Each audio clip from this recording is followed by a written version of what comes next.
পুরন্দর কি, মদন মোহনলাল কি, ভক্ত দীনদাস কি। তাহলে ভক্ত দীনদাস কৃষ্ণ ছাড়া আর কিছু চেনে না। দেখুন সেই দীনদাসের স্ত্রী যার নাম হলো হৈমবতী। কি নাম? হৈমবতী। সেই হৈমবতী ছিল সেও কৃষ্ণ ভক্তা। কেন? কিন্তু হৈমবতীর মনের মধ্যে একটা কি দুঃখ ছিল জানেন? হৈমবতী ছিল সতী নারী। সতী নারীর লক্ষ্যটা কোথায় বলুন তো?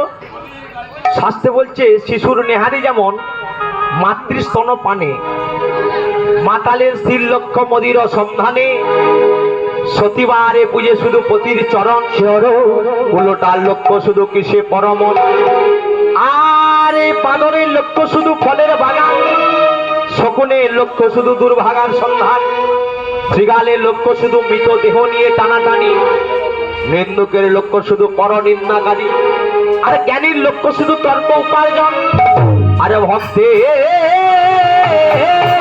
লক্ষ্য শুধু হলো আমার দেখো দেখো শ্রীহরি চরণ, শ্রীহরি